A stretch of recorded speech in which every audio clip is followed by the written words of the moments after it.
Good day to each and everyone, and welcome to Cookery Quarter 1, Module number 3. So, for our lesson for today, let's try to talk about the thing that you are seeing in the picture. What are you going to do? Have you ever been experienced that your favorite clothes got damaged or broken? What did you do to your torn cloth? Look at the picture. Assume that this is your favorite cloth. So, are you going to repair it or simply throw it in a garbage can? Why or why not? Things around us may change. Plants and animals may grow and continue to live while others were died. Our clothes become old and not in fashion, and our favorite fruits will no longer in season. And as we gather as family, we prepared sumptuous food. After the event, we have a lot of leftover foods like stocks, sauces, and soup. We cannot attempt these foods to just throw them in a garbage since it costs expensive. So, what are the useful things that we can do from these foods? Garbage scavengers in the improvised Manila area of Tondo are not looking just for reusable goods among the rubbish, but increasingly for food to feed their families. A lot of scavengers sell recycled food and they segregate from other waste. It's common practice around here, said Tondo resident Ami Ignacio, who had been collecting trash from a fast food restaurant for the past 6 years. Feeling it was wasteful to throw away leftover chicken with some meat remaining, she recooks it to make bagpag to feed her children. Now, what is your realization about this article? Yes, you are right. You are blessed because you have food on the table for your own consumption, while many people are suffering from hunger. You can now conclude that food is really important. It is our basic need to survive.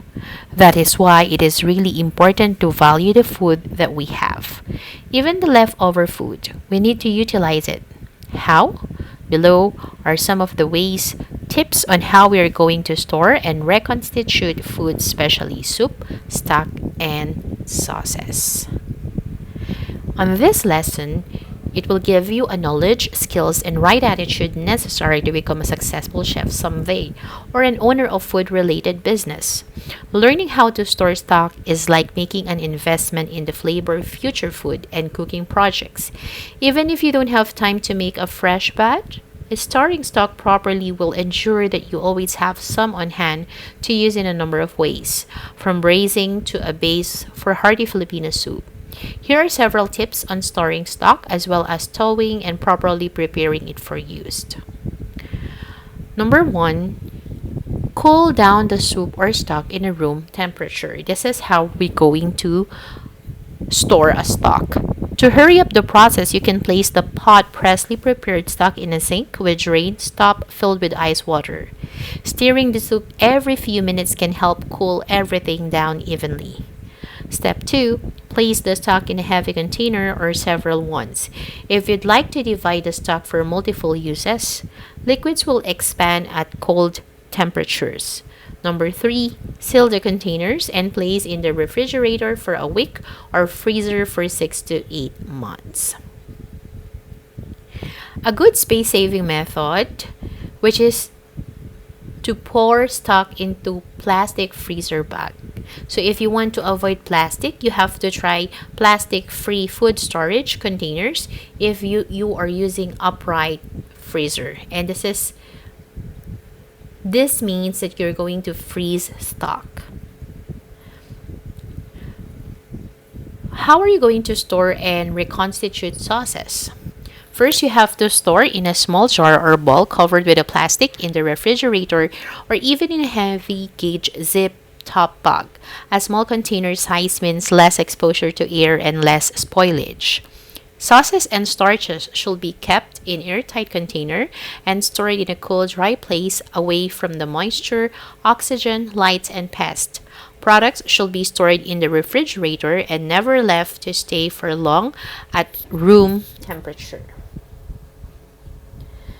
Sauces are generally perishable as they contain water, proteins, and carbohydrates, which favor the growth of bacteria, yeast, and molds.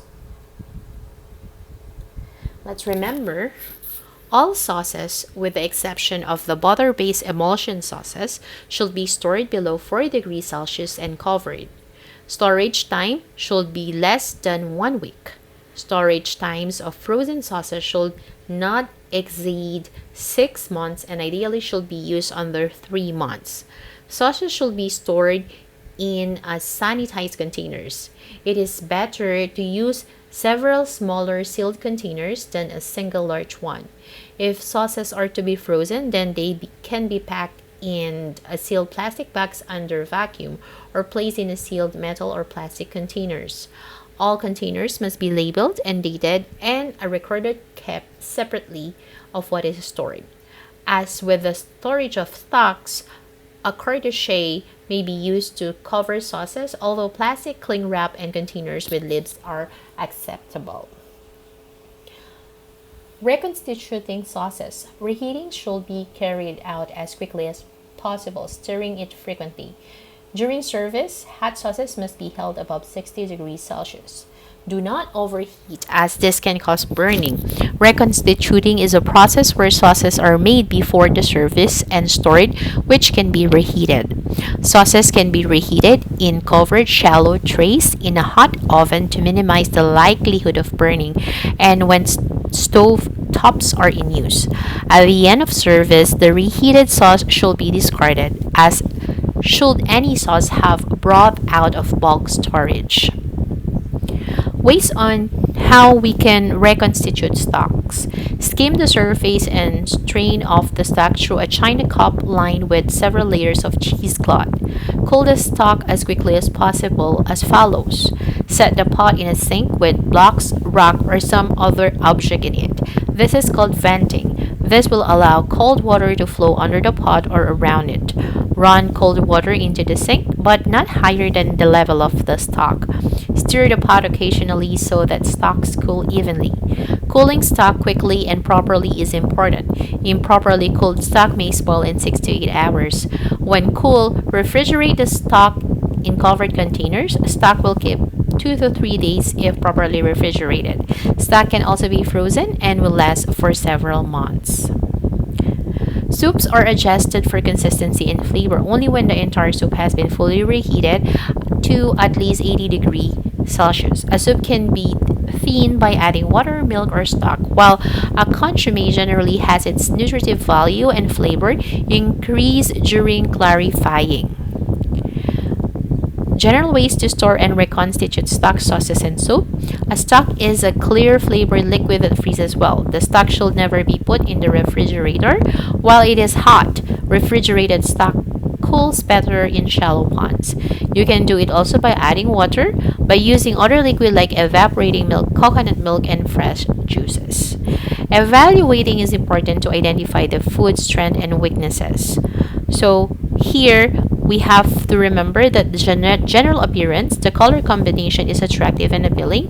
The ingredients is cooked just right, correct consistency, not mushy, very thick, thin consistency. Palatability, is it delicious or does it taste right? And there should be nutritive value.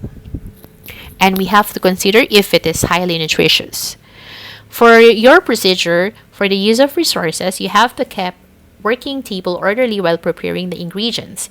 Use only the proper and needed utensils and dishes. Use time-saving techniques and devices. For cleanliness and sanitation, observe well groomed and properly dressed for cooking. You have to use clean apron, hairnets, hand towel, and pot holders. Observe sanitary handling of food. Conservation of nutrients, you have to follow proper preparation and cooking procedures. So that's it for today, and thank you so much, and see you again next time. Thank you, and God bless everyone.